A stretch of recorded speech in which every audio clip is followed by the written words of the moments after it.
Hi, my name's Rick Thomas. I'm a senior retirement strategist, and I'm here with an important message for you today. I want to talk with you a little bit about money, your money.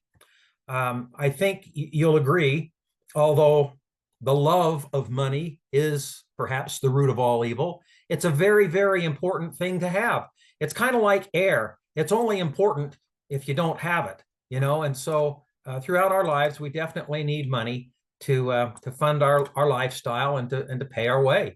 And when we can't work anymore, we get into those retiring years, it becomes even more vital that we have saved properly, that we've set in motion things that are going to provide the financial resources for the rest of our lives.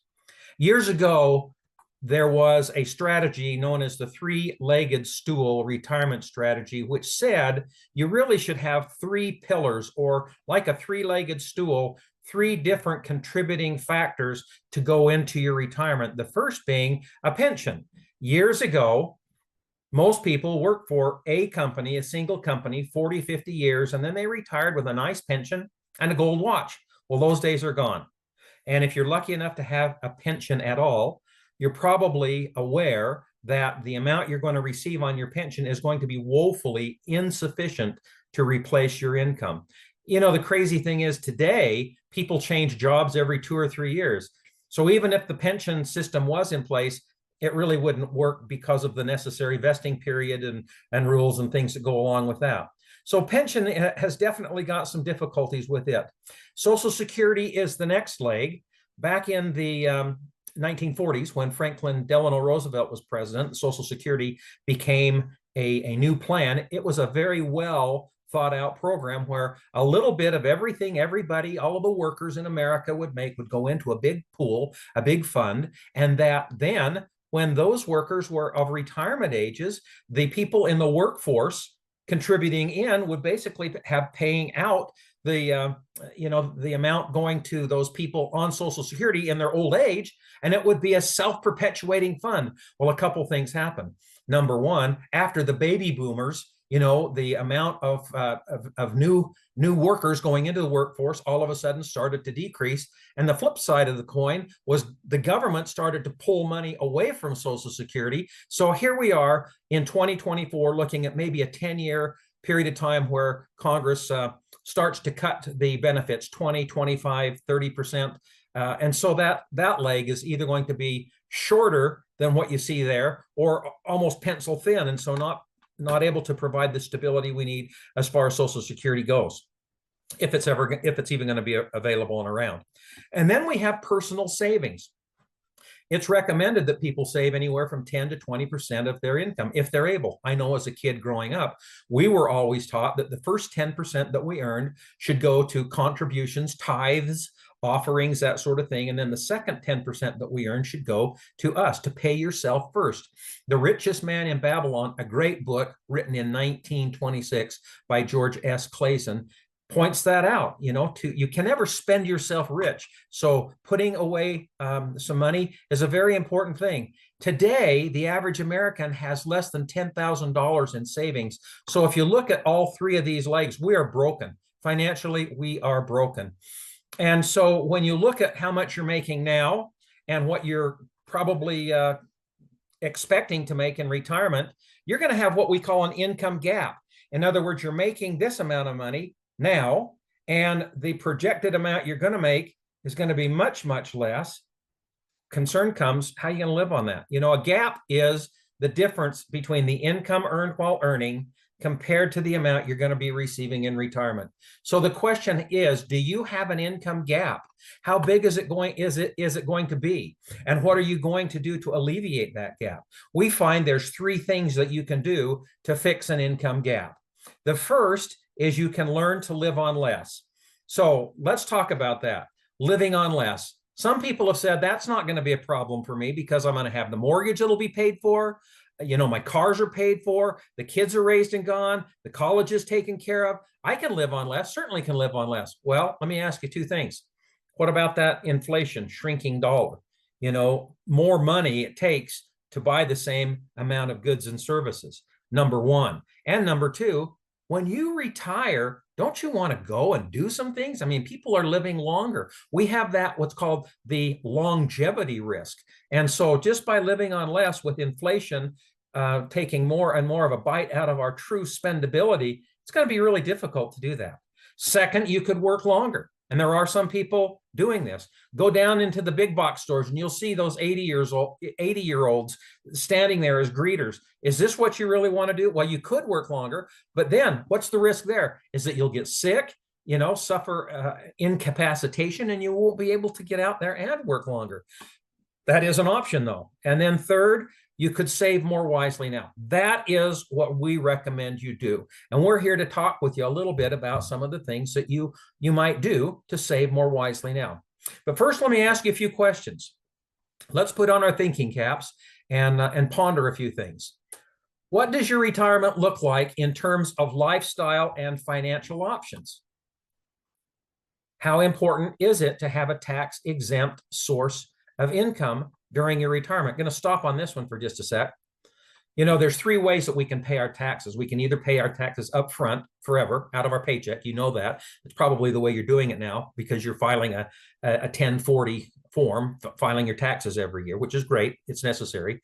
Then there are ways that you can pay your taxes later. That's called tax deferred. And there are plans like the 401k, the 403b, IRAs, a lot of ways that you can pay your taxes later. So the whole concept there is if you've got $100 to put into the investment, rather than, paying taxes on it first and maybe having only 75 to put in, if you're in a 25% tax bracket, putting in the full amount, the concept is if you've got more to put in and it grows at a certain rate, you're going to have more to come out on the back end. The question is, what are taxes going to do? Is the government going to lower taxes, keep them the same, or do you think they might raise them in the future? So we're talking about tax-exempt sources or tax advantage sources. Is that important to you? Do you know about them? Did you even know they existed? What would it mean to have a reliable stream of income that isn't affected by market downturns, taxes, or inflations? What are your greatest fears and concerns over money? I know mine. My greatest fear is not to have enough money and get to the point in my life where I've still got, 10, 15, 20 years ahead of me and not the money to support myself and my loved ones in those years. What do you think about? What are your concerns? What concerns do you have about inflation and the effect it'll play with your retirement income? What concerns do you have on taxes and their effect on your retirement? What concerns do you have about the stock market and its volatility? How will this affect your retirement? Just some food for thought. So when we look at what you could do as far as ways to save money, ways to set it aside, there's basically three different ways that you can save money. This chart shows you an example of all three of those ways. $10,000 invested or saved in 1997 and then looked at the end of 2022. You have, first of all, the blue line where the option is to put the money into a fixed account like a bank account. And it grows pretty steady, just doesn't grow very much. 10,000 would have grown to 25,000 by the end of 2022 from 1997. Or we've talked about a little bit of the stock market. It goes up, it goes down, it goes up. Look at this. In 2008, the stock market lost about 40%. So it's volatile. It can lose you some money. It can gain you some money. In fact, over 25 years, it would have done a lot better than this fixed account, but you would have had the volatility to go along with it as well. And then we have the purple line, which is the indexed strategy, where you can gain on the upside up to a ceiling. In this example, it shows a 13% cap or ceiling. And there's no risk against downside loss. Look at these 4 years of slide in the stock market, and you compare the purple line in the index, and you didn't lose a dime. Zero is your hero here. So it's like this. The market goes up, your index goes up. The market goes up, your index goes up. Maybe not quite as high, but it still goes up. The market goes down, your index stays right there. And so this is something that we feel you at least ought to consider. How do you feel about the potential to accumulate cash value in a way that's linked to market performance while allowing protection against market losses? So again, good question to ask yourself. If you found a way to potentially eliminate the risk of market losses and create a tax-exempt income, would you be open to exploring it further? Now, the 401k is kind of like the pension of the 21st century. It's kind of replaced the pension. Many employers have 401ks available, and even some employers will say, listen, if you put in $1, we'll match $1 up to a certain percentage of your income. So in this example here, we have an employee putting in $100 a month and his employer matching with $100 along with that. And the experts tell us, this is, by the way, invested in the stock market. The experts tell us to figure somewhere around a 5% gain long-term because of the volatility factor, the ups and downs. Over 22 years, that 25,000 is going to grow into 170,000. And the rule of three says, don't take out 5, only take out 3, so that you're not ever going to totally deplete that account. $425 is what you'd put away into your pocket every month. Okay, here's plan B. We start with 0, starting a little later, and this is just coming out of your pocket, $200. But in an indexed strategy, we can show you how to safely get 7, 8, 9%, maybe even more. If we look at just 7, kind of a worst case scenario, 22 years is going to generate 125,000. So when is 125,000 worth more than 170,000? When you can access 700 out of that account rather than 400. And keep this in mind too. This 400 is taxed. So after your taxes, you're probably only going to have about 300 here as opposed to 700 here. So in the final analysis, it's not who saves the most, it's the one who can spend the most that wins in retirement, to have more spendable dollars. And this is just one of the strategies that we can help you with. A few more questions before we end. What might happen if you continue with your current retirement plan without addressing these concerns? Are you on a downhill track?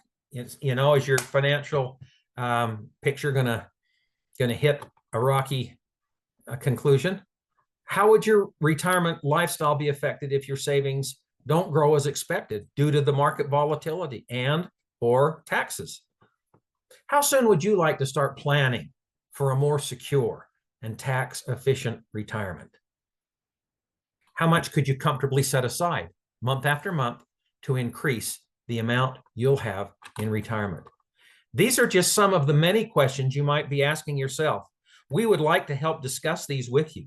We have a no-charge complimentary comprehensive analysis that can go into detail of your specific situation so that when you retire, you can do so with much more than you have right now while you're working. Well, thanks for taking your time and spending a little bit of that with me. My name is Rick Thomas, Senior Retirement Specialist. And if these things make sense to you, just get with the person who sent you this video, and we'd be glad to do a follow-up interview with you. Thanks and have a great day.